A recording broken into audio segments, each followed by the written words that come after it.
Everyone, welcome to our platform. Dear students, आप सभी लोग जान रहे हैं, सभी बच्चे जो अभी रिसेंट में जुड़े और उन्होंने देखा होगा कि आपके पास में दो वीडियो अभी आ चुके हैं। एक अनाउंसमेंट वीडियो थी और उसके बाद में मैंने एक आपको टॉपिक से रिलेटेड कुछ चीज़ें डिस्कस की। उसमें से टॉपिक था हमारा नाउन। देखिए, जो भी वीडियोस आपके पास में आएंगे वो 1 to 1 करके ही आएंगे। और कुछ बच्चे जो वीडियो को देख रहे हैं, पसंद कर रहे हैं, मैं चाहूँगा कि उस वीडियो को आप पूरा देखें। पूरा देखेंगे, पूरा समझेंगे तो आपको चीज़ें ज़्यादा अच्छे से क्लियर होंगी and they can you can ask for your queries.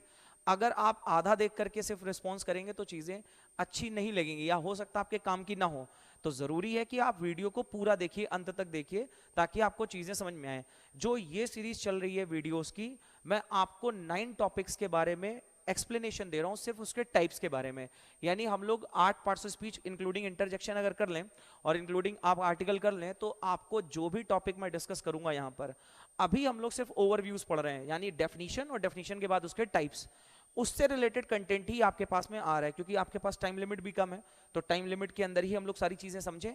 फिर देन आप अपने जो टॉपिक्स हैं, जो आपको टॉपिक इंपॉर्टेंट लग रहा है या जो आप पढ़ना चाहते हैं, वो टॉपिक आप कमेंट सेक्शन में लिख सकते हैं। इसलिए पूरा वीडियो देखेंगे तो आपको बेहतर चीजें समझ में आएंगी। तो आज हम लोग पार्ट्स ऑफ स्पीच में बात करने वाले हैं प्रोनाउन के बारे में। लास्ट टाइम हम लोग ने डिस्कस किया था नाउन के बारे में, आज हम लोग बात करने वाले हैं प्रोनाउन के बारे में। अब बात करते हैं प्रोनाउन की। तो प्रोनाउन है क्या, पहले तो प्रोनाउन की डेफिनेशन के बारे में समझते हैं। What is called pronoun? Pronoun है क्या? Pronoun is a word that is used instead of a noun. Noun की जगह पर प्रयोग होने वाले शब्दों को क्या कहा जाता है? Pronoun कहते हैं। What is called pronoun? फिर से ध्यान से समझे। The word that replaces a noun can be considered as pronoun. उसको हम क्या बोल सकते हैं? Pronoun बोल सकते हैं। अगर आप इस सेंटेंस को देखें, ध्यान से देखें, लिखा हुआ है आपके पास में, There was a king, the king was brave. The king was brave. अब आपके पास ये सेंटेंस लिखा हुआ है। इस सेंटेंस को अगर आप देखें, यहां पे क्या लिखा हुआ है? There was a king, the king was brave. अब एक अगला सेंटेंस देखें, लिखा हुआ है Sita works hard so that Sita can manage everything. ये आपके पास में सेंटेंस आपका लिखा हुआ है। दो सेंटेंस मैंने आपके पास लिखे, there was a king, the king was brave, और अगला सेंटेंस लिखा Sita works hard so that Sita can manage everything. अब देखिए, इन सेंटेंसेस में आप देख पा रहे होंगे, यहां पर जो सेंटेंस लिखा जा रहा है उसमें आप देखिए, एक बार क्या आया? आ किंग, दोबारा भी फिर क्या आ गया? The king. किंग को आप दो बार रिपीट कर रहे हो, एक बार आर्टिकल ए लगा कर, एक बार आर्टिकल डेफिनेट आर्टिकल द लगा करके। पहले वाले सेंटेंस के बाद में नीचे देखेंगे तो यहां पर सीता रिपीट हुआ और वापस सीता रिपीट हुआ। लिखा क्या हुआ? Sita works hard so that Sita can manage everything. एक और इसी तरह का एक एग्जांपल ले लेते हैं। लिखा हुआ है Mohan is ill so Mohan can not attend the class.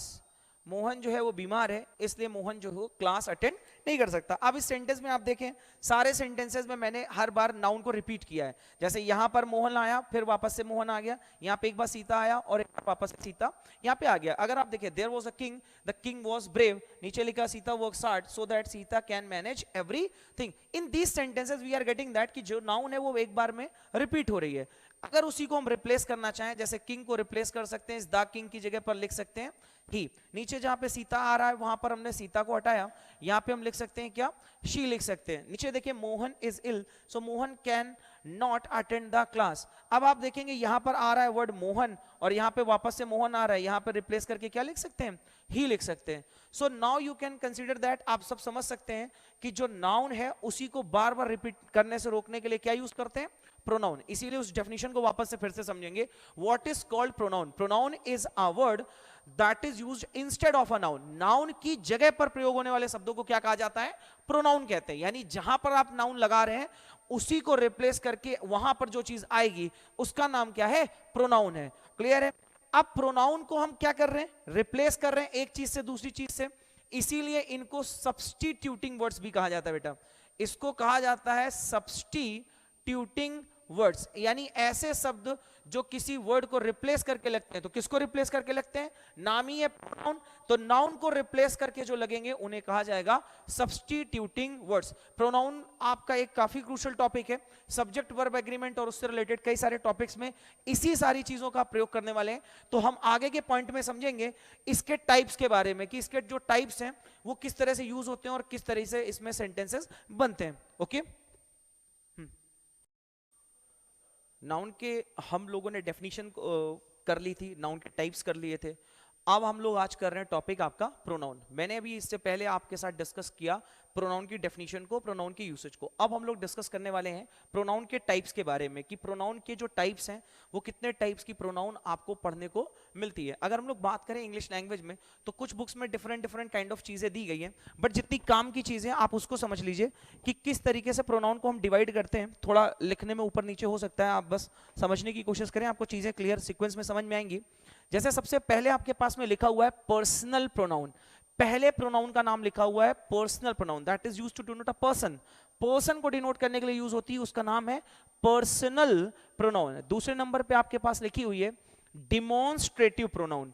तीसरे नंबर पे आपके पास लिखी हुई है डिस्ट्रीब्यूटिव प्रोनाउन। फिर उसके बाद चौथे नंबर पे लिखी हुई है आपके पास इंट्रोगेटिव प्रोनाउन। आपके पास फिफ्थ में है रिलेटिव प्रोनाउन। इसके बाद है इंडेफिनिट प्रोनाउन, उसके बाद है एम्फैटिक प्रोनाउन, और उसके बाद है रिफ्लेक्सिव प्रोनाउन, और उसके बाद आपके पास है रेसिप्रोकल प्रोनाउन। तो जो भी स्टूडेंट्स इस समय पे ऑनलाइन कंटेंट को देख करके पढ़ाई कर रहे हैं, मैं चाहूंगा कि आप लिखते जरूर जाएं, कि आप चाहे ऑफलाइन मोड में पढ़ें या ऑफलाइन के अलावा आप ऑनलाइन मोड में पढ़ें, हर जगह पे नोट्स तो अवेलेबल है, बट नोट्स से ज्यादा इंपॉर्टेंट है how you can memorise it. So उसके लिए जरूरी है आप अपने हाथ भी चलाएं। अगर आप लिखेंगे तो आपके लिए प्रैक्टिस और ज्यादा बेटर हो जाएगी। क्योंकि देखिए कई बार बच्चों के साथ प्रॉब्लम ये आती है कि वो सोचते हैं कि स्क्रीनशॉट ले लिया या इसको फोटो खींच लिया मुझे याद हो जाएगा, तो ऐसा नहीं है। आपको इस चीज को लिखना ही पड़ेगा। आप जितना लिख करके प्रैक्टिस करेंगे that will enhance your memory, और वो कहीं ना कहीं आपके एग्जाम में बहुत ज्यादा काम आएगी। इसलिए जरूरी है आप उसको लिख करके करें। अब हम लोग इसके टाइप्स जितने हैं उनके बारे में समझेंगे, कैसे इसका यूज करते हैं उस चीज को थोड़ा ब्रीफ में समझने की कोशिश करेंगे। मैंने आपको पहला बताया पर्सनल प्रोनाउन, ये आपको डिनोट करता है किसी पर्सन को। पर्सन को डिनोट करने के लिए यूज करते हैं पर्सनल प्रोनाउन। इसमें वैसे तो आपको पर्सन जो है वो दो कैटेगरीज में डिवाइड करते हुए मिलेंगे, केसेस और आप पर्सन्स में लेकर के जाएंगे। फिर पर्सन थर्ड, सेकेंड, फर्स्ट, आपने ऐसा भी सुन रखा होगा, बट वो डिटेल अभी नहीं जाऊंगा। सिर्फ आप इतना समझ लीजिए कि इसमें जो टर्म्स आएंगे वो we, you, they, he, she, it, इस काइंड ऑफ के वर्ड्स आपको यहां पे मिलेंगे। फिर आपके पास लिखा हुआ डिमॉन्स्ट्रेटिव प्रोनाउन। डिमॉन्स्ट्रेटिव प्रोनाउन के अंदर क्या आता है? डिमॉन्स्ट्रेटिव वैसे भी आप समझ सकते हैं ये संकेतवाचक सर्वनाम होती है, जिसमें आप इशारा करके बता सकते हो। तो कोई चीज पास में है या दूर पर है उससे रिलेटेड आता है दिस, दैट, दीज, दोज। इस तरह के वर्ड्स आपके किस में मिल जाएंगे? आपको डिमॉन्स्ट्रेटिव प्रोनाउन में मिल जाएंगे। उसके बाद में अगर आप आएंगे डिस्ट्रीब्यूटिव प्रोनाउन में, तो डिस्ट्रीब्यूटिव प्रोनाउन में क्या मिलेगा आपको? Either, neither, none kind of word मिलेंगे जिनके बाद में ऑफ लगा होगा। इसी तरह के वर्ड आपको एडजेक्टिव में भी मिलते हैं, बट वहां कहानी बदल जाएगी। वहां पर इसके बगल में नाउन आ रहा होगा, बट जहां पर प्रोनाउन आ रहे होंगे वहां पर यह आपको ध्यान रखना है कि नाउन नहीं आनी चाहिए। तो आप देखेंगे इनके बगल में आपको जब भी मिलेगा तो ऑफ लगा करके मिलेगा सेंटेंस में। फिर आ गया इंट्रोगेटिव प्रोनाउंस। जब हम लोग क्वेश्चन वर्ड्स को यूज करते हैं टू रेस क्वेश्चन और to ask a question, that will be called interrogative pronouns, उन्हें बोलते हैं इंट्रोगेटिव प्रोनाउन। फिर लिखा हुआ है relative pronoun. What is called relative pronoun? जब same kind of question words को हम लोग एज अ कंजंक्शन यूज करने लगेंगे, उन सेंटेंसेस में हम लोग बोलेंगे उसे रिलेटिव प्रोनाउन। उसके बाद सेंटेंस जो है वो इंट्रोगेटिव फॉर्म में नहीं रहता है, वो सेंटेंस पॉजिटिव फॉर्म में चलता है। बस क्या होता है, वो एज अ क्लॉज काम करता है उसके साथ जुड़ करके। अब नीचे देखेंगे आपके पास लिखा हुआ है indefinite pronoun, when a noun is unknown, आप उस चीज को नहीं जान रहे हो। someone, nobody, everybody, these kind of words will be considered, क्या बोले जाते हैं इनको? indefinite pronouns कहा जाता है। नीचे आ जाएंगे emphatic। ध्यान से समझो बच्चों, जो emphatic और reflexive हैं, सुनने में देखने में वर्ड्स बिल्कुल एक जैसे ही हैं। जैसे myself, ourselves, themselves, himself, themselves, yourself is the same kind of word, लेकिन इनके यूसेज आर डिफरेंट। आप ध्यान से समझिए, रिफ्लेक्सिव अलग प्रोनाउन है और एम्फेटिक अलग प्रोनाउन है। रिफ्लेक्सिव उन एक्शंस के लिए यूज होता है जहां पर एक्शन को डिनोट करने के लिए, वर्ब को डिनोट करने के लिए कहीं ना कहीं हमें उसका रिफ्लेक्सिव पार्ट चाहिए होता है, उससे हम लोग रिफ्लेक्सिव प्रोनाउन कहते हैं। इम्फेटिक में आप जोर देकर के अगर बात कहते हैं तो वहां पर सेम काइंड ऑफ प्रोनाउंस का यूज किया जाता है। तो दोनों में डिफरेंस है, वो डिटेल में हम लोग पढ़ेंगे जब टॉपिक को, तो वो चीज हम लोग ब्रीफ करेंगे। बट फिलहाल में आप समझ लीजिए कि दोनों प्रोनाउन देखने में सुनने में एक जैसी लग सकती हैं, बट दोनों के यूसेस पूरी तरह से डिफरेंट है। Is it done? आगे बात करते हैं। फिर लिखा हुआ है रेसिप्रोकल प्रोनाउन। रेसिप्रोकल प्रोनाउन में आपको सिर्फ दो पढ़नी है। दो कौन कौन सी पढ़नी है? एक ईच अदर है आपके पास और एक वन अनदर है। जिन बच्चों को नहीं समझ में आ रहा मैं ऊपर भी लिख देता हूं, आपको मिलेगा ईच अदर और एक मिलेगा term one and other. One and other और ईच अदर। अब ध्यान से देखो, इधर पे ईच अदर आएगा जब कोई भी दो लोगों के बीच में बातचीत हो रही होगी, कोई भी डिस्कशन कर रहे हैं हम लोग दो लोगों के लिए, तो दो लोगों के लिए ईच अदर लगाएंगे। और जैसे ही मोर देन टू करेंगे, मोर देन टू की सिचुएशन में आप क्या लगाएंगे? One and other. ये आपका आता है। तो आप प्रोनाउन के कुछ पॉइंट्स फिर से समझ लीजिए। What is called pronoun? Pronoun is a word that is used instead of a noun. It reduces repetition of a noun. ये किसी नाउन के रिपीट होने को रोकता है। Is it done? और इसके टोटल आपको जो मैंने टाइप्स पढ़ाए वो टोटल 9 टाइप्स की मैंने आपको प्रोनाउन डिस्कस की।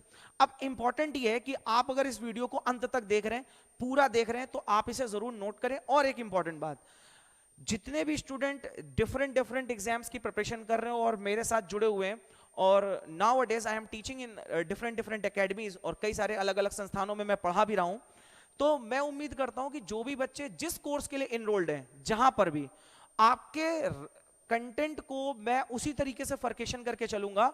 आप कमेंट सेक्शन में अपने से रिलेटेड टॉपिक, अपने से रिलेटेड प्रैक्टिस, आप वो सारी चीजें चॉइस अपनी लिख सकते हैं, ताकि मुझे भी बेहतर रहेगा कि मैं आपको आप ही के अकॉर्डिंग कंटेंट पढ़ाऊं। I don't want to impose anything कि मैं आपको जो पढ़ाना चाहता हूं बस वही पढ़ाऊं।